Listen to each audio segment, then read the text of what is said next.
Hello, everybody. Welcome to the It's Going podcast. My name is Isaac, I'm Susie. and with us we have a special guest, Bardia, the Stop Drinking Coach. Would you like to introduce yourself? Yeah. Yeah. What's up, everybody? Thanks for listening. My name is Bardia. I'm the Stop Drinking Coach, sobriety coach, and yeah, excited to be here and looking forward to a really great conversation. Yeah, us too. We obviously have seen a lot of your stuff on social media. You're on TikTok and Instagram, and then you have your own podcast as well. Why don't you start by just telling us kind of what got you into all that? Kind of give us a little bit of your story. Yeah. Um, yeah. So how I got into being the Stop Drinking Coach. Really, I mean, the story goes back all the way to my childhood and kind of my family and growing up in a pretty dysfunctional family with my dad being an alcoholic, and really just growing up in a really kind of crazy dysfunctional environment, ultimately leading to him passing away from alcohol poisoning in his sleep when I was 14.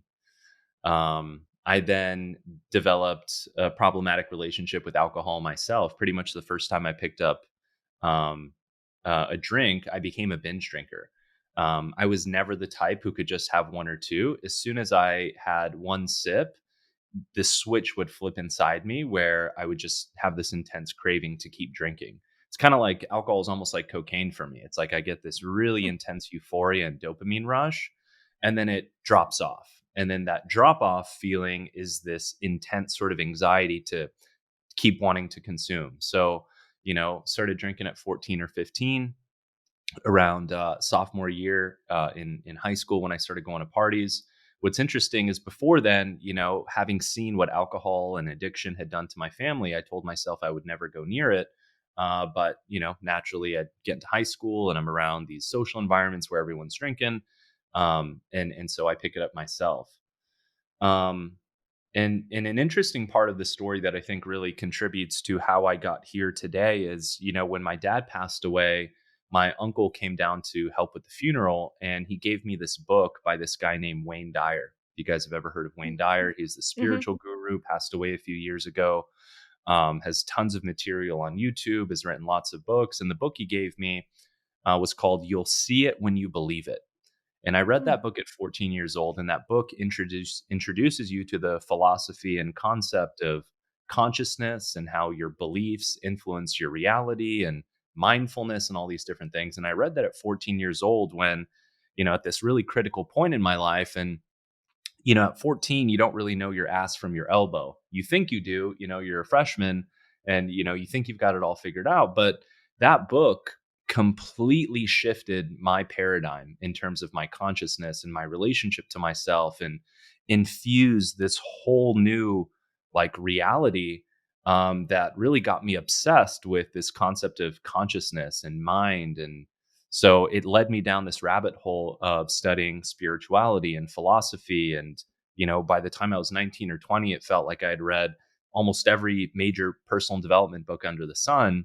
And so, going into like my teens, what ended up happening was, half of me was like obsessed with alcohol. Like I was weekend binge drinker and heavy partier, relatively high functioning, right? And then this other part of me was so obsessed with this concept of personal growth and personal transformation and becoming successful and, creating a great life for myself.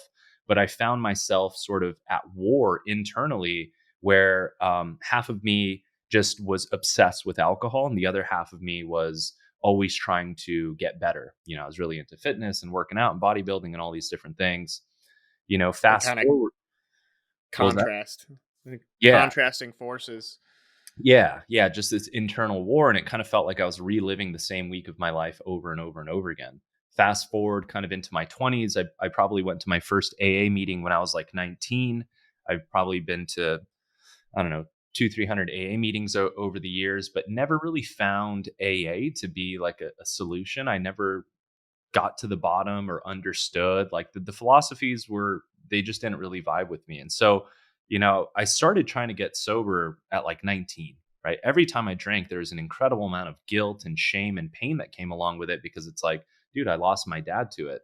And like, I knew that I had so much more potential that I wasn't able to somehow express. And it felt like alcohol was this thing that was siphoning my life force and my energy in my life. And so through my 20s, I tried to quit multiple times. I, did the AA deal. I did, had a therapist for a little while.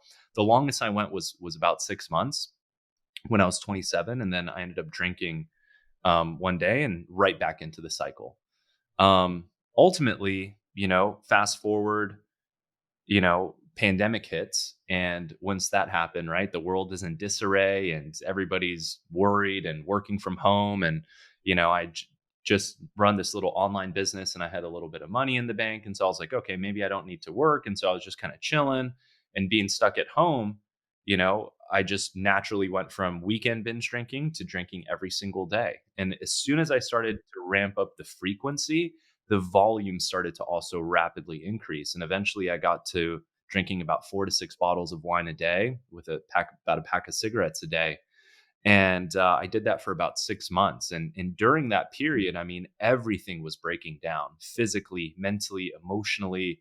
I was gaining weight. I mean, it was bad. Um, Mm. Ultimately, I hit this rock bottom experience where a buddy of mine invited me out to the pool and he challenged me to a race. And I've never lost a swimming race in my life against anybody. I'm the fastest swimmer and I don't care what anybody says. And he was like dead set on thinking he could beat me. And I'd been drinking all day and, my ego got in the way. And so, we started racing and I dislocated my left shoulder playing high school football a couple times, running into some guy that was like twice as big as me. It just ripped me apart. And, and so as I'm swimming, I'm about 70% of the way through and I'm ahead of him, by the way. And I'm swimming so aggressively, freestyle, I guess, whatever you call it, so aggressively. Like nobody should be swimming like that after already probably being 8 drinks deep. And my left shoulder like rips out of its socket and is like hanging and mangled. And, I get up and it's the most excruciating pain I've quite literally ever been in. And in that moment, that was like my moment of coming to. In that moment, I reflected on everything. I reflected on, the last 6 months of my life. I connected the pain that I was feeling in that moment to alcohol because I recognized had I not been drinking, I wouldn't be in the state. Who knows what's going to happen? Like, is this thing going to heal? Like, and I Mhm. was 29 at the time and I was about to turn 30 in a few months. And, for me growing up, having that half of me always being focused on growth and becoming better in my potential. And right, I had this vision for who I could be at 30 years old, right? We all have these goals at these different Mhm. stages in our life. I'm going to be a millionaire, or I'm going to be married, or I'm going to have kids, or I'm going to be in this career, or whatever it is, right? And so when I thought about who I imagined myself to be at 30, I realized in that moment that I was a multiverse away. I was a multiverse away, nowhere near the standard of the man I knew I was capable of being. And in that moment, when I was honest with myself, I recognized and realized and came to that the reason I'm not there has been because of my relationship with alcohol. During the periods where I wasn't drinking, I was always a stud. I was proactive. I was always hitting the gym. I'm like, I'm on top of my game for the most part. I'm pretty high functioning. But whenever alcohol's, in the game, every time I take 3 steps forward, I take 2 steps back, right? Or every Mm. time I hit that point where like whether it's in my health or my relationships or my career or my finances or whatever, where I have to really break through, I never break through because Yeah. alcohol is always getting in the way of my life. And so in that moment, I played the tape forward, which I have a great podcast episode that's helped a lot of people called Play the Tape Forward. I played the Mm. tape forward and I imagined if I go into my 30s, like, there's no way I'm going to be able to become the version of myself I know I'm capable of being if I continue to drink. Like, I tried Yeah. every possible which way in my 20s, every which way. And I can't. And so in Yeah. that moment, I made what seemed like the absolute scariest, most terrifying decision, and that was to quit drinking. Shortly after, I started working with this coaching company, and I immersed myself in their coaching program. Went through it. I was working for them, but also going through the program almost as a client. And I went through that system, and it helped me stay not only stay sober, but it helped me radically transform my life mentally, emotionally, physically, spiritually, in terms of trauma, my nervous system, emotional regulation, mental regulation, like everything. And I Wow. worked with them for about 18 months and continued to stay sober through that process. I moved from Southern California to Austin a few months after that I got sober. And I got to a point working with them where I felt like I really needed this deeper sense of autonomy. Like I was just kind of capped in what I wanted to do. It was just this intuitive calling. And so I left. A few months later, I was on TikTok and I got this video in my feed from this woman talking about sobriety. And I'd never seen anything around sobriety before on TikTok. My buddy is like, dude, you got to start one. And so I started this TikTok, and I was just posting this personal development, mindset type stuff, and it was getting 100 views or 200 views. And then I see this video about sobriety, and I go into the comments, and there's just a lot of pain. I was in Mm. digital marketing for 9 years before I got into coaching. So I saw comment after comment of like, I'm 5 days alcohol free. I'm on day 3. Oh, I just relapsed after 2 weeks. How did you do it? How did you do it? Pain, pain, pain, pain. And I'm like, huh, there's all these people that need help. And I found a way to finally get sober in a way that's unconventional compared to anything else. And like, I did it. And I know I can help Yeah. other people do it because I now have a model and a system and tools and strategies and everything else. And so I created this video, super silly video, 5-second video that's like 5 ways my life got better after quitting drinking. Text, text, text, text, text. Within an hour, that video had 5,000 views. By the end of the day, it had 50,000 views and comments pouring in. I was replying to every person, and it really unfolded organically. And so I was Yeah. like, okay, well, if I'm going to, I don't have a job anymore. I left that company. I'm looking to do something on my own and create my own deal. Let me just follow the views. It looks like there's traction here. So I started to post more and more content around sobriety and alcohol, and incrementally it just started to take off. By the time I had 1,000 followers, which was like a month, I threw up a calendar link in my bio, and people just started booking calls with me without That's even me awesome. asking. There was just a link. And for the first month or two, I was just talking to people. I wasn't selling a program or coaching or anything. And yeah, it eventually someone's like, well, how do I work with you? And it all just kind of started from there. 18 months later, my podcast has reached over 300,000 people. Um, I've probably over 50 million views between all my content on social media. Um, and, I've helped hundreds personally, if not thousands, quit drinking through the podcast. And it's wild how it all It's unfolded. sounds That's very awesome. rewarding. Yeah. Yeah. It's pretty like the moment when you kind of realize that alcohol sort of or that alcohol was kind of the root of all the things that were causing pain in your life. It's kind of like a wow moment as I was hearing you explain that. I find a lot of similarities, and I don't know if you do, Isaac, with so part of our podcast has been essentially just telling the story of what happened to my husband, his dad, in relation to alcohol, because he was also very high functioning, and a person that nobody would have ever guessed that that's what happened. And it kind of rapidly escalated very shortly before he died, and we didn't even really know what was going on, so it was a lot to process.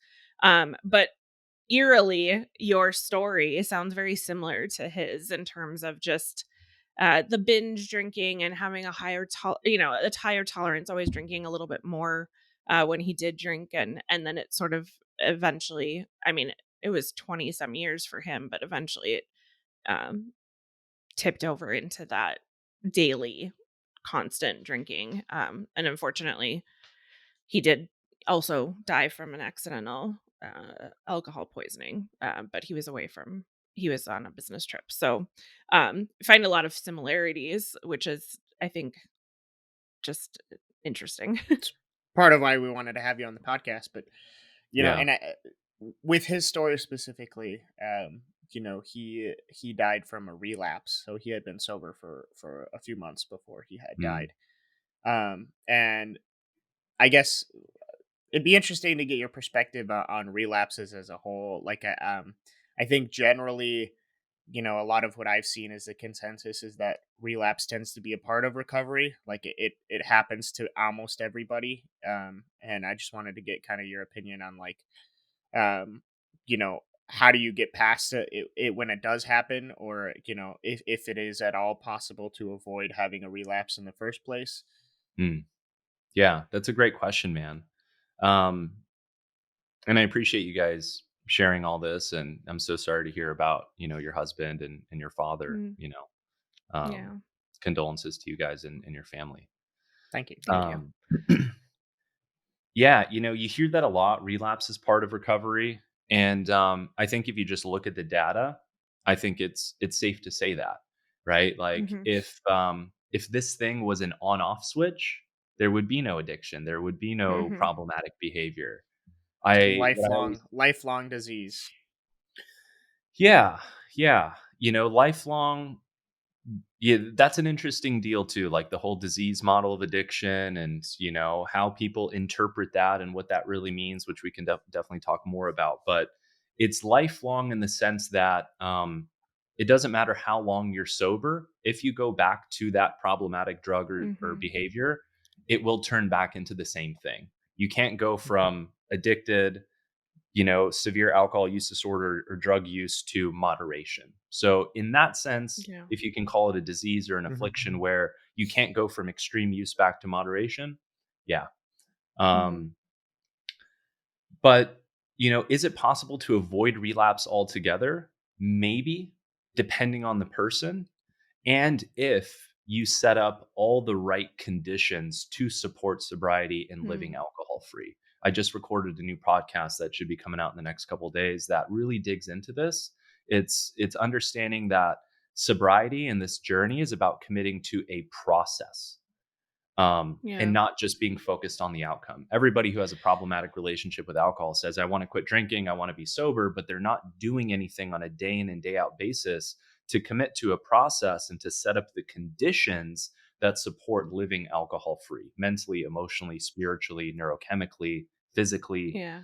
Um, and I think that's a Oh, sorry. I was going to say I think that's a really good point because uh I have a family history, so, like, my sisters dealt with severe addiction, to substances. My brothers had challenges with it, and w the one thing, like, when my sister finally got sober and, there was a lot of shame and a lot of secrecy that came with it, and she had, a pretty severe path for 7 years or something like that, and e I used to tell her all the time, that, it's not about whether you mess up again, it's about whether you have stuff in place to pull yourself out of that, because I yeah, think that, it's the shame spiral that happens for a lot of people. It's like, "Oh, I messed up and, my life sucks, so I might as well just keep messing right. up." Where, it's not really about the mess up itself, it's about what do you have in place to help, because addiction kind of happens in this vacuum of like isolation and Mm, shame and all of those things. And so but yeah. I agree with you. I think that there's not really a one size fits all, and we definitely have had a cultural kind of focus on like AA and abstinence and certain like things that do work for some people, but I think they don't work well enough for a lot of people. Otherwise, we wouldn't continue to have the challenges that we do. And so I Yeah. do agree with you. I think that having structure and a plan and, a support system that helps you, whether it's to dig in when you're feeling like you want to, or also if you do mess up, how do you come out of that without going down that shame spiral? Yeah, it's kind of thinking like, you hear it a lot in like AA or maybe just general recovery. It's this concept of progress over perfection, right? Mm-hmm. It's what I always say is, somebody who, let's say, is problematic relationship with alcohol, say we're not quitting drinking, we're learning how to live alcohol free. Those are two Mm. totally different things. And learning how to live alcohol free is just that. It's a learning process, right? If we've been Mm. drinking for 10, 20, 30, 40 years, and alcohol has woven its tentacles into the fabric of every part of our life, our time management, what we do in the evenings, our social life, our marital life, our weekends, how we have fun, how we cope, how we manage conflict. I mean, everything, right? Like Mhm. that's a learning process. It's a readaptation process. And so it's like, hey, if we're in California and we're trying to drive to Vegas, for example, right? A relapse is like you run out of gas halfway, Mm. right? So what's the solution? You go to the nearest gas station and you keep driving forward.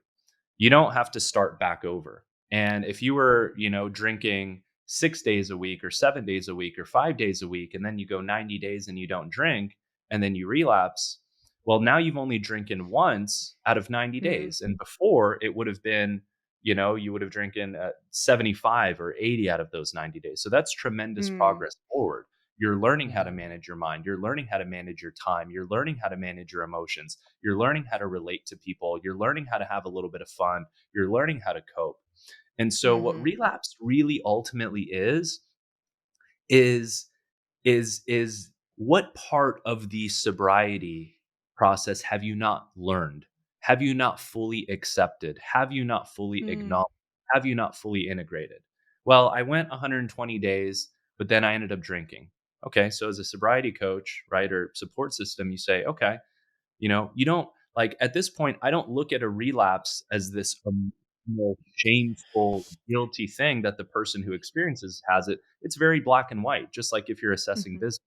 We rewind the tape to see what were the conditions that led to the relapse. Well, Mhm. Mhm. I was with this person in this environment, da da da, this and that. Okay, what could you have done differently?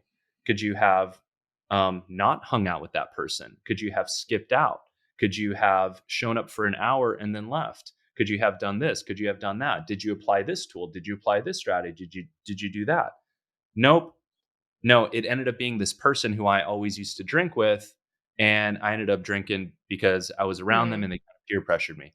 Got it. Yeah. So in that case, right, just like in a business environment, you would say, okay, let's look at the standard operating procedure for being a customer service agent. You need to make sure at point 1.2 you do this to make sure the customer's happy. Similarly, in your sobriety journey, you need to make sure that you commit to not hanging out with that person, at least for another few Yeah. months, until you have the confidence to know that you can go out into those environments and get through the hour, 2 hours, 3 hours, and have that confidence and foundation to know that you can get manage whatever sensation is going through your body of intensity, craving, boredom, missing out, or the psychological peer pressure, or the social peer pressure of other people drinking around you. And until you learn that thing and fully integrate it, you will Yeah. continue to relapse. And so whether it's That's a a social thing, whether it's I'm lonely or I'm bored or I'm anxious or you know it for each and every one of us it shows up differently, but that's why it's such a personal journey because the reason Mm. each and every one of us turns to alcohol is going to be slightly different, but ultimately it comes down to either psychological or emotional pain. And that's our human journey, right? Is learning how to move through pain in such a way where we can self-regulate rather than put our psychological and emotional regulation giving it away to a substance or a behavior. Yeah. Yeah. I think that's very I think kind of the addiction model for most substances is very similar to that exact same thing. And one of the things that you pointed to in one of your videos was that oftentimes we turn to certain substances or whatever, especially alcohol, because you see it so often because there's some level of pain in their life, and you said you can call it boredom or anxiety, or you can call it your loneliness or whatever the case may be, but it's some level of pain that you're trying to cover over instead of as you just said, move through it and experience it. And I think especially in today's culture that's so pervasive as well because we're so used to instant gratification in every aspect of our lives that to sit there with uncomfortable feelings, well, it's uncomfortable and people don't like being uncomfortable, and so they'll do whatever they can. They'll reach for their phone, they'll reach for, whatever little thing that they can to not feel uncomfortable. And well, what does that do to your life long term? You end up not being able to feel uncomfortable, Hmm. uh, without it being this huge debilitating thing. And then, in the terms of relapse too, one of the things that I've noticed, just in my line of work, just in general too, is most of the time when you have somebody come in who has relapsed, um, it's because something in their, if they've been sober, especially for a longer period of time, and they relapse, it typically is because something in their structure of what keeps them sober has broken down. So I recently had an example. I recently had somebody come in who everything was going well, had been sober for 2-3 years, was with his family, and his wife was pregnant, he had a kid on the way, he was doing all the, he had a job, he was doing really well.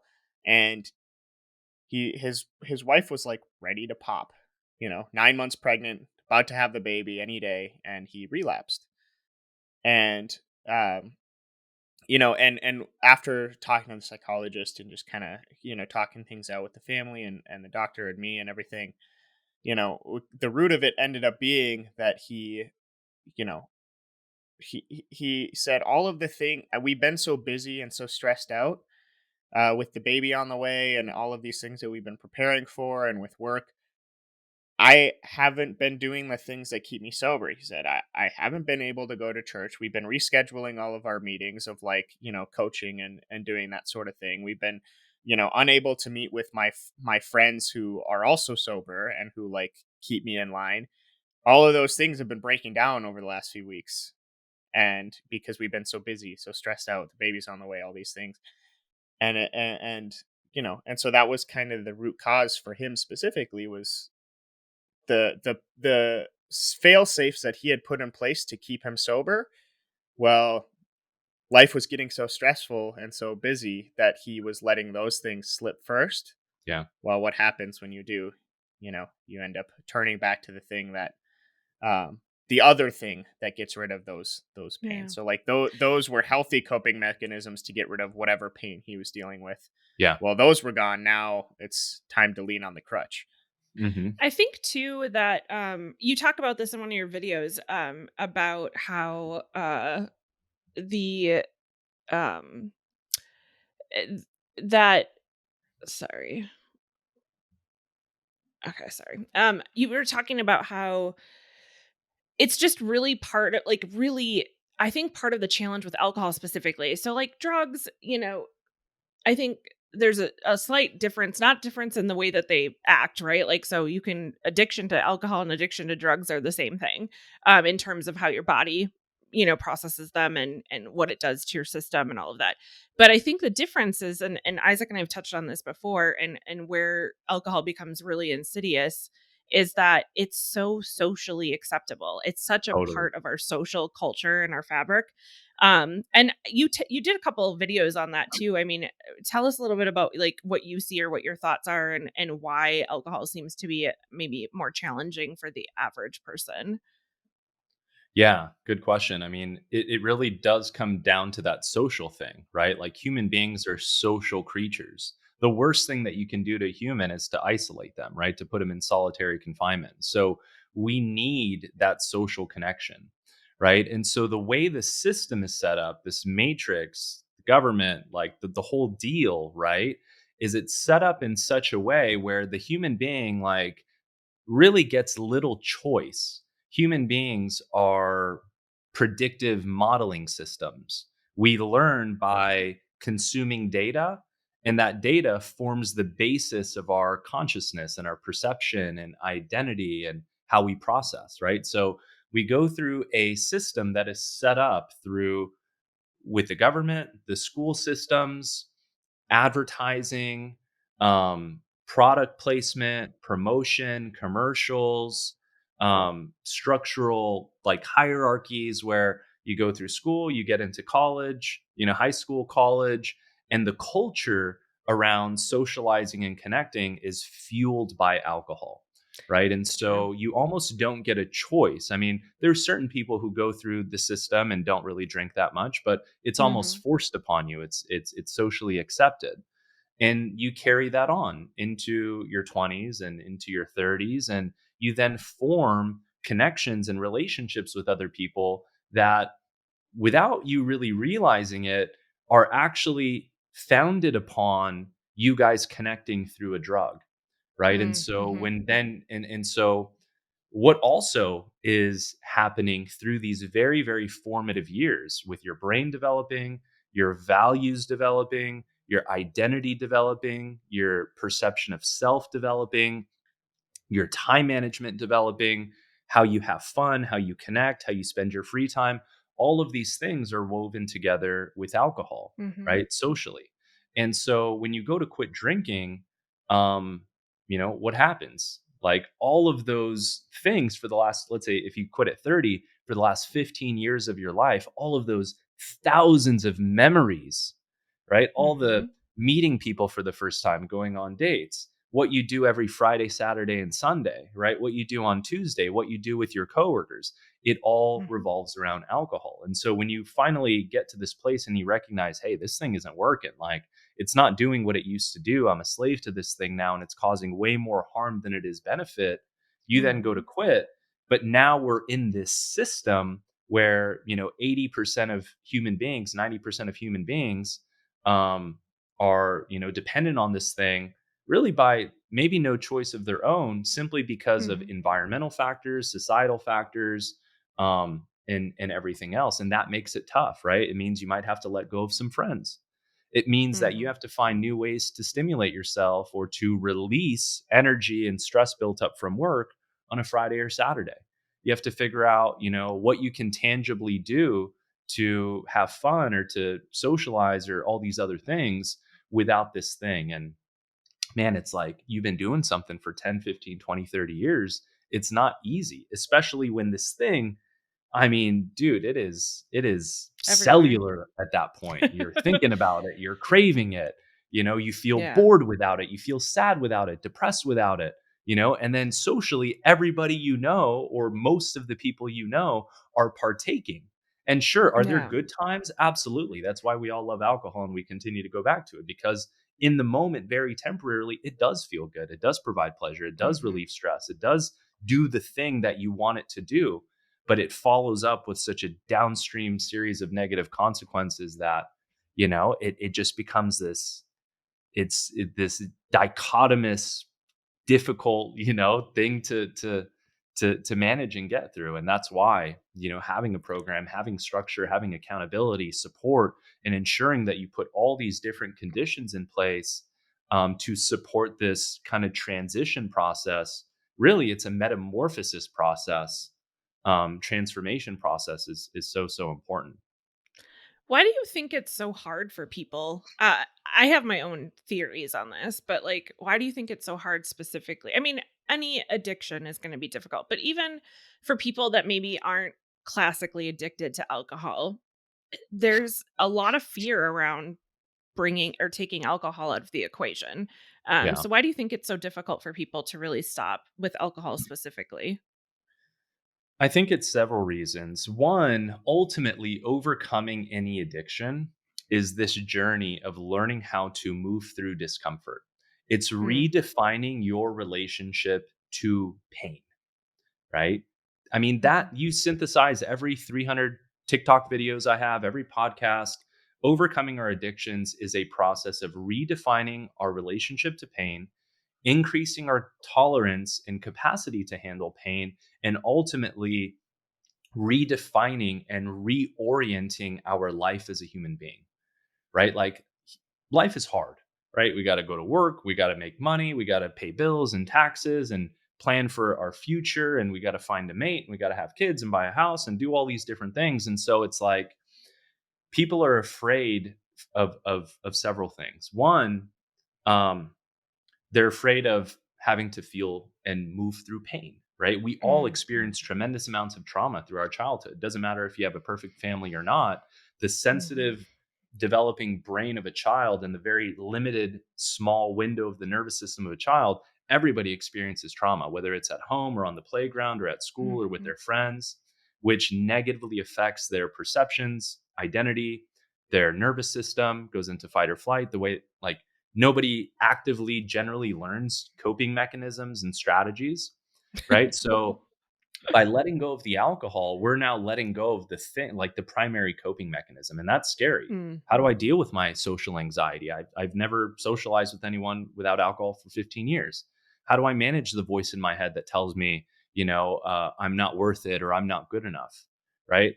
What am I supposed to do to manage, like, wanting more in life, but not having the confidence or self esteem to put in the work to develop new skills to be able to get to that next level of my life where I could earn more or have more freedom? So Mhm. it's giving up this alcohol for any person could represent this point of having to go face to face and toe to toe with a lot of pain. Pain from our past, pain from our childhood, pain from our parents, pain from just the voice inside of our head. So that's for Mm. sure one reason. The second one is when you remove alcohol, you are kind of forced to confront your humanity. When you don't get to Mm. just run and numb out from stress and frustration and overwhelm and whatever, you got to be like, dude, what am I doing here? I've got Yeah. 50, 60, 70 years left to live. What's my life? What's my purpose? Who am I? Mm. It's really easy to not have to go toe to toe and answer the big questions when 2 to 3 days a week you feel like you're on cloud nine. And then you do Mhm. enough to get by and your needs are met and things are okay and you feel like you're making progress.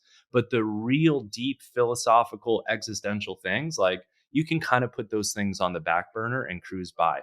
And that's Yeah. really scary for people. Right. Yeah. And then the third piece is like, why is it so hard to quit drinking? Um, Dude, it takes a lot of courage, that maybe Yeah. a lot of people haven't developed within themselves to go against the crowd, Mm. to do something different.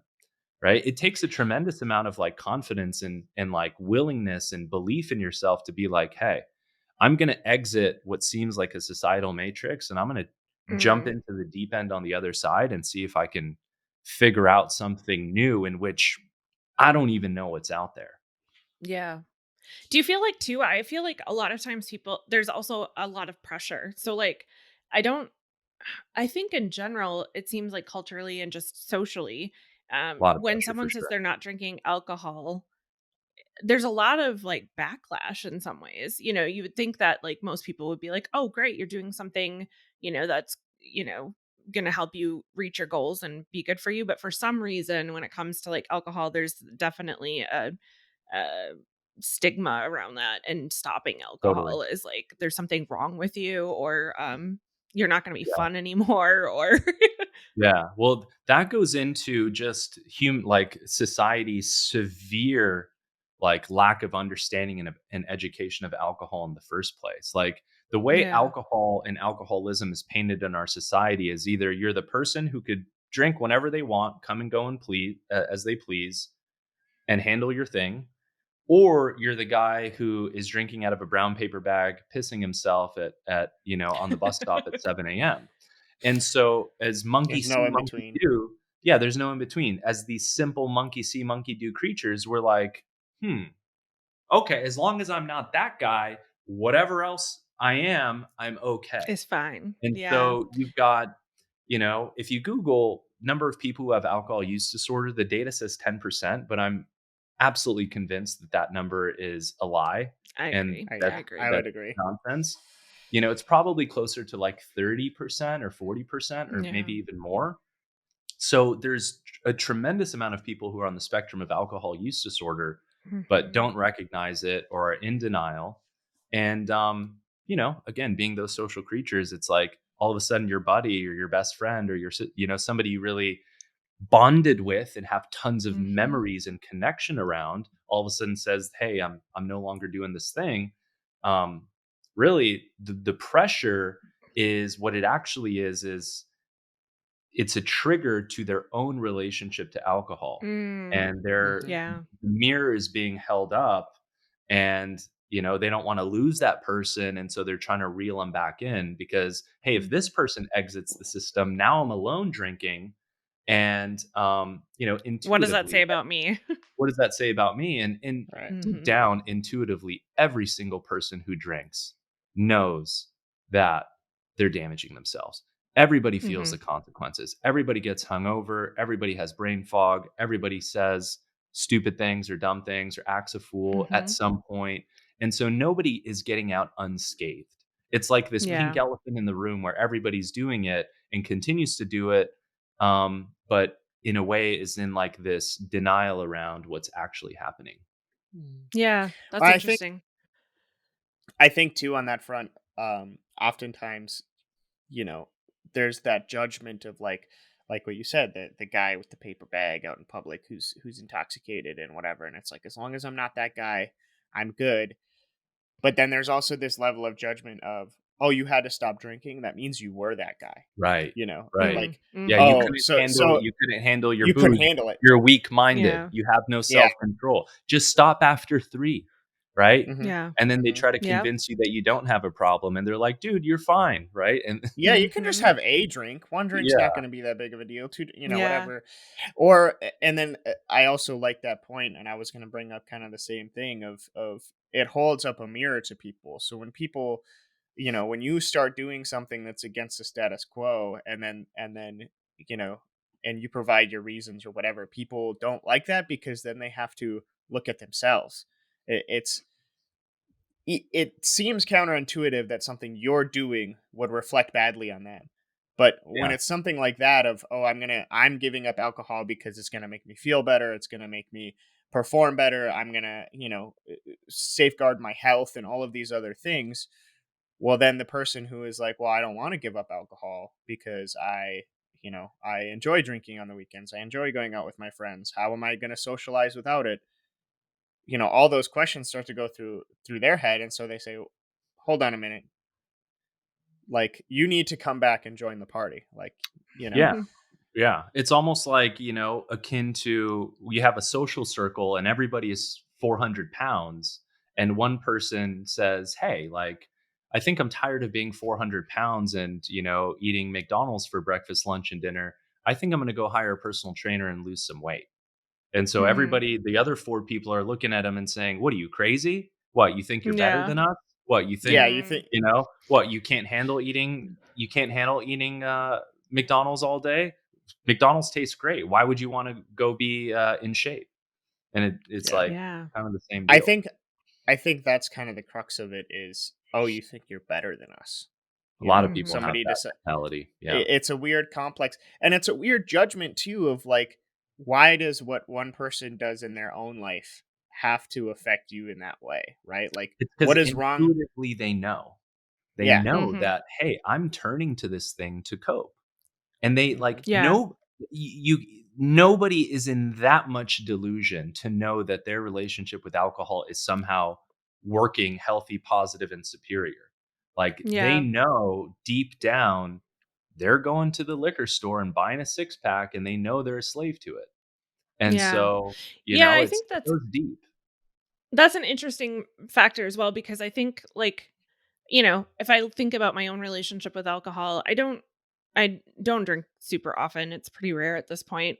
Um but it never occurs to me if someone else is not drinking that it's a problem. Like it just is like, oh, okay, no big deal. Like, life is fine whether someone wants to have an alcoholic beverage or not.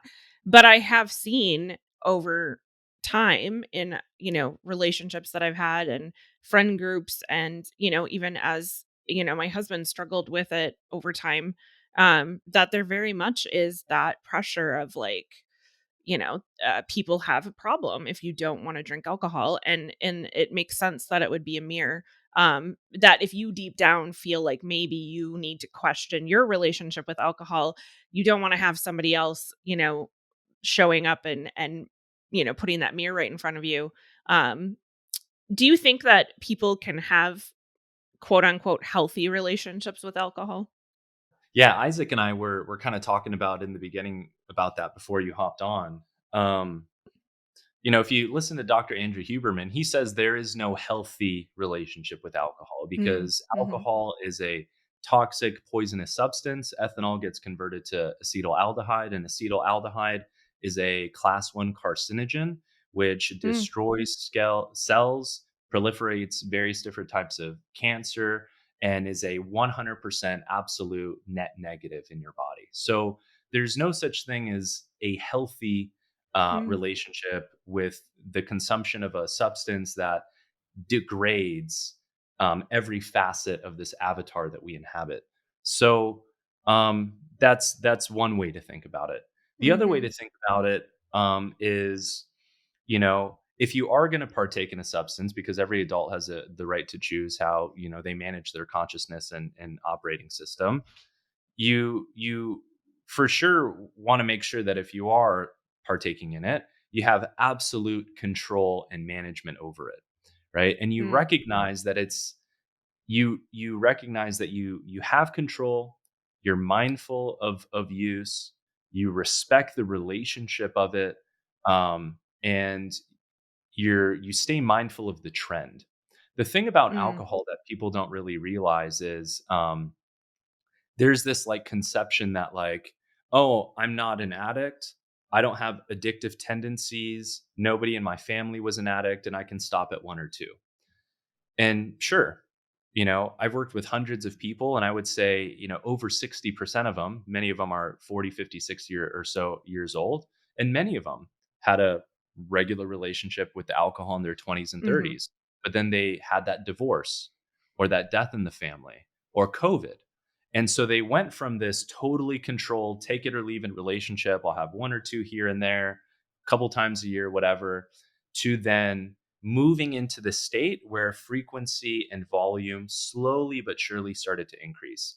And when that Mhm. happens, anybody is susceptible of developing alcohol use disorder, because what we're Yeah. talking about here is the reward center and our neurochemistry and oscillating Mhm. between this pain pleasure cycle. So I Yeah. think, can you have a healthy relationship with alcohol? Sure, in the sense that Yeah. you are very mindful and controlled and do it intentionally.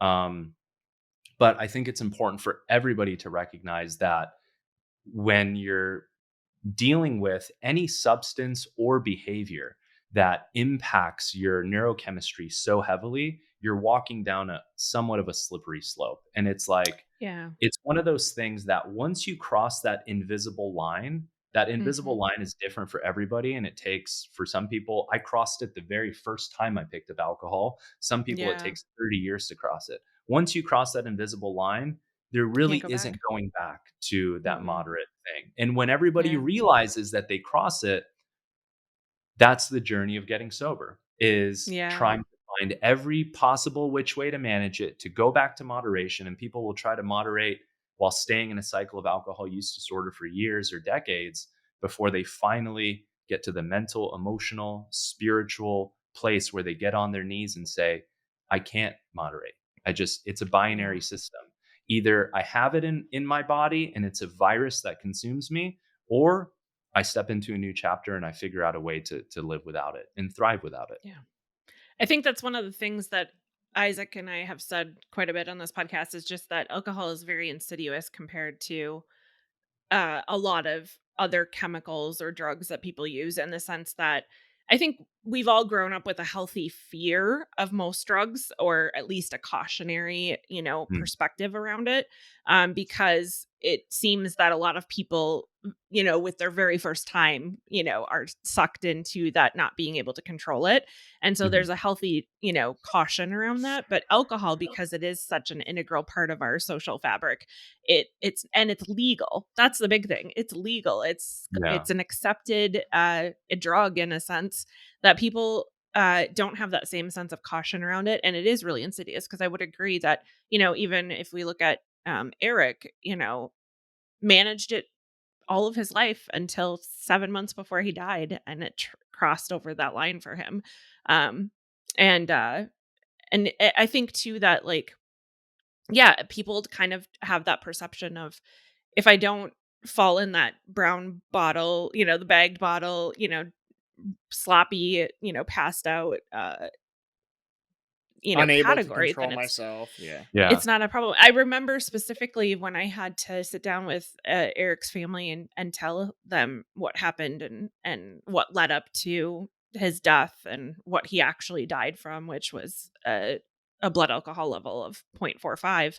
Um, uh, I remember very specifically his dad just could not wrap his brain around the fact that this was the case because he's like, "But I know people that are alcoholics, and we had to right. pick them up and throw them in the back of the car. They couldn't even walk. They were peeing themselves. They were like it Hmm. just his concept of his son just was like this does not fit that narrative and it Yeah. didn't. Yeah. But he still had just as much of a challenge with his alcohol consumption which ultimately ended badly. So, Yeah. Yeah, that just goes to show like our generalized conception of those who struggle with addiction or alcoholism is it's out of touch from what mm, reality like actually is. And like, yeah, it's addiction is this ongoing process of rationalizing, right? It's, mhm. oh, well, if the addict will always rationalize. So if they're Mhm. drinking 5 drinks at 6 p.m., well, at least I'm not starting at noon. But once they start at noon, then it's, well, I there's 5 hours. I don't drink right when I wake up. Right. And then once you drink Yeah. right when you wake up, there's another rationalization. Well, I still have a good job and there's bills are still Mhm. being paid. Right. Well, my wife still hasn't divorced me. Right. So that is like the addicted brain is always finding some loophole to rationalize, you know, getting that substance or behavior Yeah. or changing the way that you feel. Yeah. You talk a lot about in your content, you talk a lot about the dopamine cycle in relation to alcohol and the neurophysics and the neuroscience behind it. I think it would be great to hear kind of that process explained because I think it's and again it's very related to a lot of consumption of any drug or something that alters your neurochemistry, but I don't think that people really have a good grasp. Isaac and I, we work in the medical field. We're in emergency room nurses. We deal with this stuff on a and we do a lot of study around a lot of that stuff. So like, we have a good concept of how that relationship works or how it affects the neurochemistry. But I think in general, majority of people don't really understand how these substances affect your brain chemistry and why they become so easy to be addicted to. Yeah. So I'd love to have you explain that here because you do it a lot in your content and I think it's great. Yeah, I think understanding the neurochemistry as it relates to this stuff is so, so important. Like part of a lot of my content that's gone really viral and has like helped a significant amount of people has been by helping them understand the neurochemistry. Because when you're in addiction or you're deep in alcohol and you have no idea why you keep going back, despite, all the downstream consequences and telling yourself, once you understand the neurochemistry piece, it all starts to make sense. You realize you're not psychotic or insane or broken. So, what's important to understand is that like neurochemistry runs our life, right? Like everything we do is in pursuit of neurochemistry. Mm, And the balance of your neurochemistry, your oxytocin, your serotonin, GABA, dopamine, like adrenaline, right? Like determines how you feel in any moment, right? The reason you pursue love and romantic relationships is for that feeling of oxytocin. The reason you mhm. try to be a good person and productive member of society is for that boost in serotonin. The reason you work out is for that boost in dopamine and serotonin. So everything, like it's like this, there's like dimensions to reality, but everything is in pursuit of neurochemistry, right? And so alcohol is like this Trojan horse, and people don't recognize how much it affects our neurochemistry. So, and before that, let me preface this off by saying, and I talked about this in my last podcast, is everything we do as human beings is the two underlying drivers of everything, all of it. There's nothing outside of this. These are the Hmm, 2 points of the spectrum.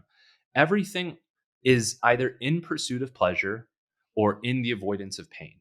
Every thought that we have, hmm. every action that we take, all of it, all of it. Nothing can fall outside of the pursuit of pleasure or the avoidance of pain, right? And so Yeah. this is what reality oscillates between. And so for example, and to understand like the specifics. So on average, your brain has about 50 nanograms per deciliter of dopamine. Okay. And this is where you're just kind of present, neutral in the moment. Now, if you go to work one day and they're like, hey, economy is a little bit crazy, we need to make some cutbacks, we're gonna have to let you go. It'll drop your dopamine from about 50 to 40. So imagine how bummed you would be, right? Like you're losing about 10 points of dopamine. And dopamine is the neurotransmitter that's responsible for pleasure and reward and kind of that feeling of euphoria and satisfaction. Throughout Motivation. our what was that? Motivation as well. Like, Motivation. Yeah, yeah. absolutely. Motivation. And so throughout our history, our evolution as human beings, before cell phones and technology and all this stuff, dopamine would generally only be secreted and produced in response to something that was good for our survival. Progress Mm, forward towards the acquisition of resources, finding an apple tree, pursuing a mate, and then getting the mate and procreating with them. Right. So things that were good for us would increase dopamine, which would send a signal to say, hey, this feels good. Do more of that. It's good for survival. And anything that produces dopamine is by nature self reinforcing. So the brain sends a signal to say, hey, whatever action or behavior preceded the increase of feeling good, do more of that because this is good for mm, survival. So the brain sits at about 50 nanograms per deciliter of dopamine. If you get fired from your job, you drop to 40, right? That you feel bummed. If you're clinically depressed and you can't lift your head off the pillow or go to the bathroom, you can't get out of bed, they say you're at a 10, really low. mm, On the flip side, when you're having sex or you're eating your favorite food, which are basically two of kind of the peak experiences that life naturally provides for us, your dopamine about doubles to about 95 mm. or 100, right? So you get a doubling of your baseline. Imagine eating a bunch of sugar, really nice pizza out of the oven, whatever it is, or having sex, right? Now, when you drink alcohol, it increases dopamine up to 190 to 200. So you Wow. are like doubling your dopamine, right? And so you're getting this kind of really unnatural feeling of kind of reward and pleasure. And so this reward system in your brain, it's jackpotting. It's like you're putting $1 in and getting 100 out with no effort. You didn't have to work hard. You didn't have to pursue a mate. You didn't have to make sacrifices. You didn't have to learn new skills to get an upgrade and earn a raise. It's just instant. You're hacking the system that biologically Mm, over years requires effort to feel this sense of pleasure, motivation, and satisfaction. Right. And as human beings, we're always looking for shortcuts. That's just we want the shortest distance between point A and mhm, point B to get to our goals. Right. And so um the now the brain is always trying to maintain this level balance, right? It's like a teeter totter, and Dr. Anna Lemke talks about this in her book Dopamine Nation. She's got a lot of really good content on YouTube if you mm, want to learn more about dopamine. So what goes up must come down. So if you tip the side in neurochemistry, if you tip a huge increase in dopamine before it comes back down to that baseline level of 50, let's say, it's going to tip to the equal and opposite direction. So the next day, mm, that's why you feel really unmotivated and all you want to do is sit around and watch Netflix. You're skipping the hike that you promised your buddy you'd go on. You're not taking care of your responsibilities. You don't feel that motivation. Now, with repeated exposure to, and so what happens when you're in this state of pain? Naturally, you want to escape it. Let's go have that mm, filthy cheeseburger. Let's go get an energy drink. Let's drink some coffee, right? We're always operating and oscillating between pain and pleasure. So when you end up in this pain state, you're now that much more motivated to escape it and to get back into pleasure. Well, you're conditioning yourself to recognize, hey, I can experience an instant relief from pain without having to self regulate. And I can start to feel really, really good by going to the store and paying $5 and getting a six pack. That seems like an easy mm, shortcut, right? You do that for years and years and years. You're now training your system. Why would I put in real effort and real work to feel reward and to grow in life and to earn the things that I want to earn and to manage my mind and to manage my emotions when I could just instantly, with no effort, go to the store and exchange for this feeling, right? And so, um, and where tolerance comes in is, eventually after repeated exposure to alcohol with enough Mhm. frequency and volume, your baseline level of dopamine of 50 starts to lower because your brain's like, oh, well, I'm getting all this exogenous production from, the substance that I'm consuming, or endogenous production from this exogenous substance I'm consuming. Um, so eventually your dopamine sits at a 49. And then after another year, it's at a 48, and then at 45. And then by the time you're 35 and you've been drinking pretty heavily 3, 4 days a week, your natural baseline level of dopamine sits at 40. And so when you're not Mm. drinking alcohol, it's like the TV being turned up to a 3 volume. And that 3 volume is this background level of dissatisfaction. Nothing's like Mm. that fun or that exciting or that motivating, or you don't really like, your buddies are like, "Hey, do you want to go do this?" But they're not going to be drinking, so it doesn't sound that interesting. And so the only thing that you condition this operating system, the only thing that takes you up is alcohol, because nothing else in normal everyday to day life Right. gives you that sense of presence and connection and motivation and reward and satisfaction. And so, yeah, I mean, it Yeah. all comes down to this neurochemistry. We get stuck in this feeding cycle of highs and lows, and it's just bouncing back and forth between pain and pleasure. Yeah, and I think that when you understand that cycle and like you said, you're able to, mindfully and consciously engage in alcohol consumption and you're aware of those effects and you're also aware of the fact that, you know, uh you're not going to get that amount of dopamine release from normal everyday activities and kind of managing those expectations. I think it can be a little easier to deal with that, but I think in general majority of people don't understand how that works, so it's like they're not thinking that deep into it of like, oh, I feel like crap today because I drank 2 days ago and I have to self regulate. And I think in general, especially with like the amount of trauma that a lot of people go through too, we already have a really difficult time in self-regulating as it is, like our nervous Yeah, systems. right. Mhm. It's like an actual thing that you have to work on. And so, if you don't even know that that requires work, then again, why wouldn't you just tap into something that is really easy to consume that makes you feel better?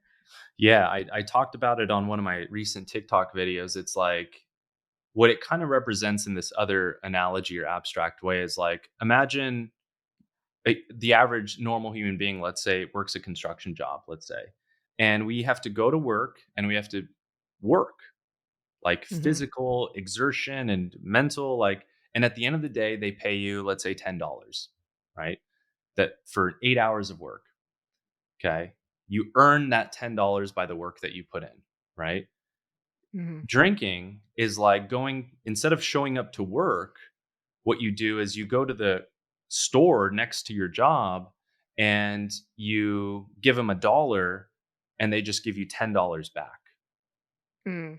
for no work.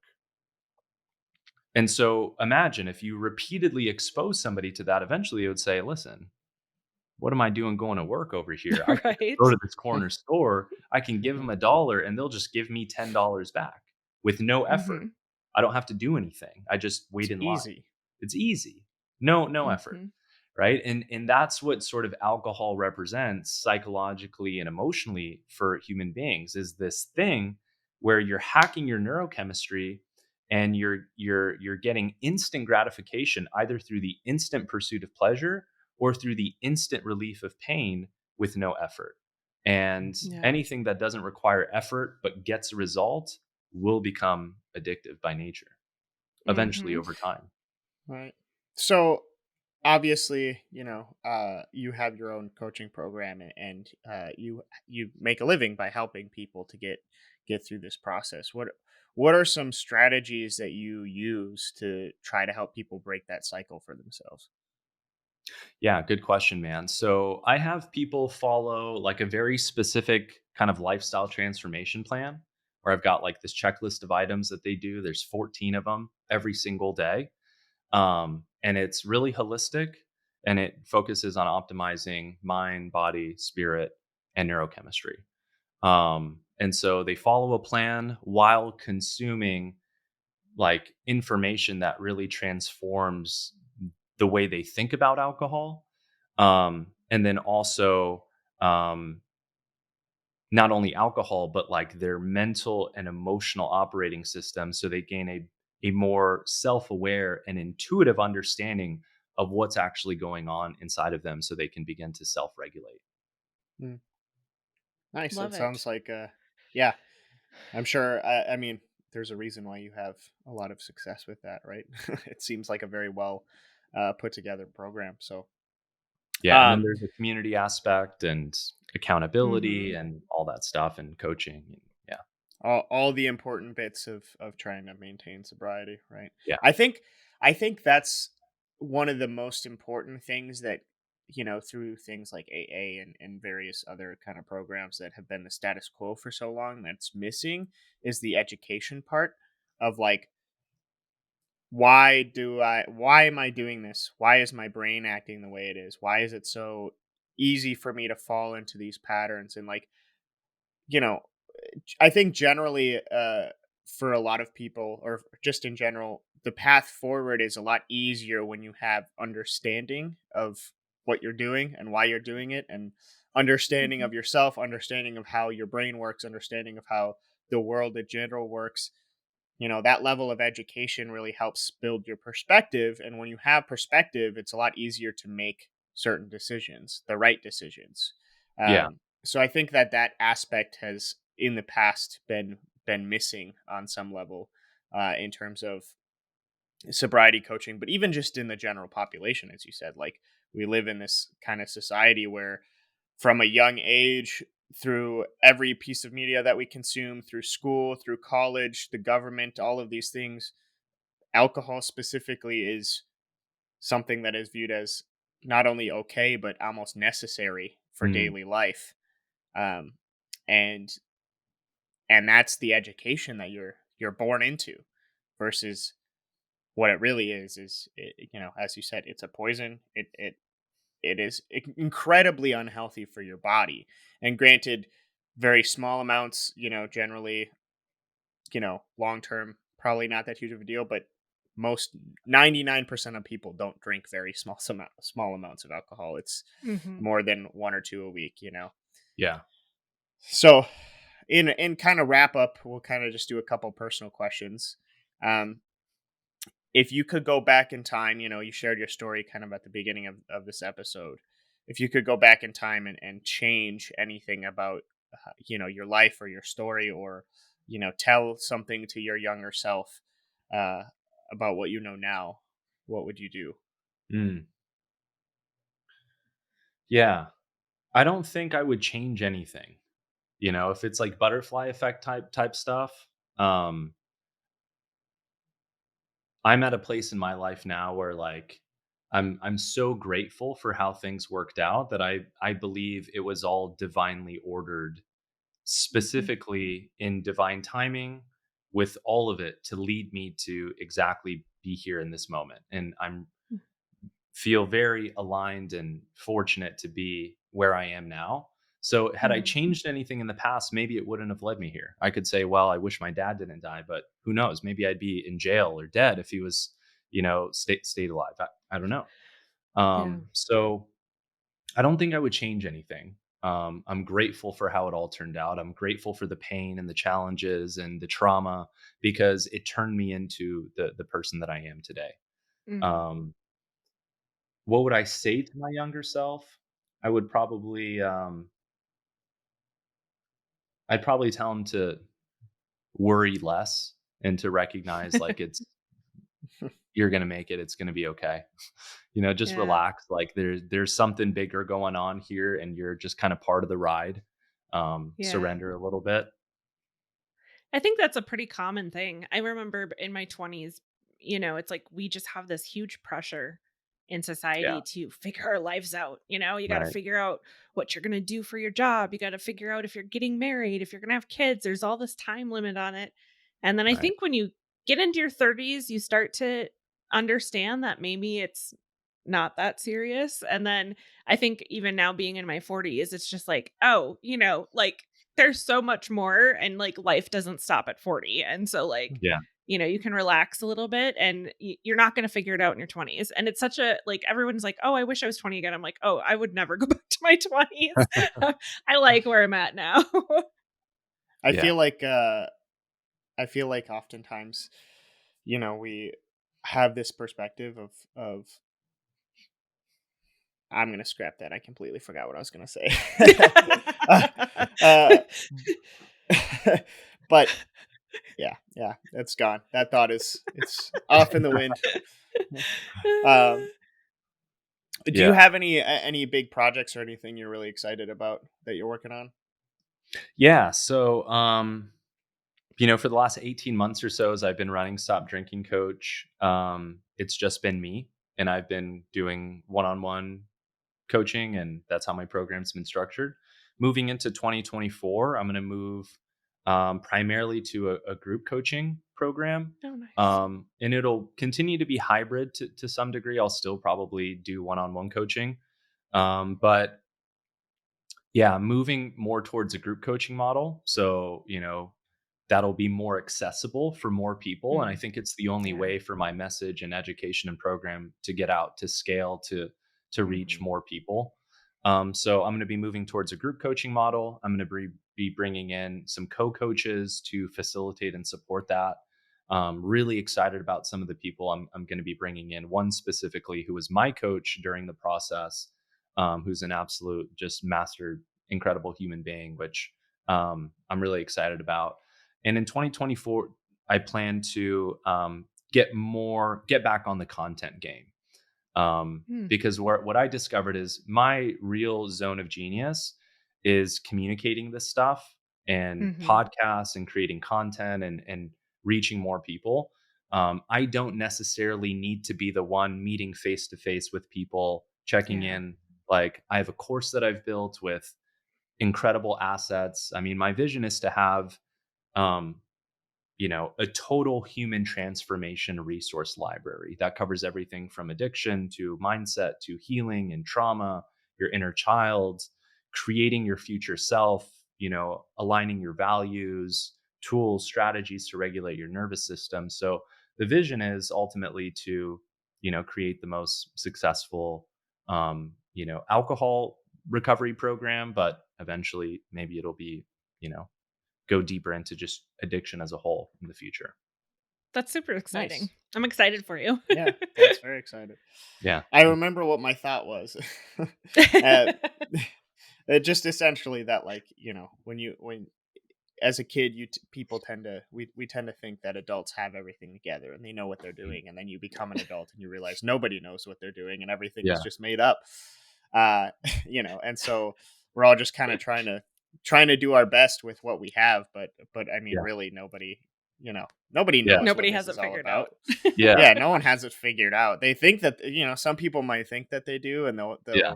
they'll preach and teach and say what they believe it is, but there's so many different lifestyles and so many different people, and the world is so diverse that, like, yeah, no one knows what they're doing. Mhm. We're all Yeah. just kind of here trying to figure it out. Yeah. It's funny you say that, man. I remember being as a kid specifically having that thought, having Mhm. adults, they look like gods, Hmm.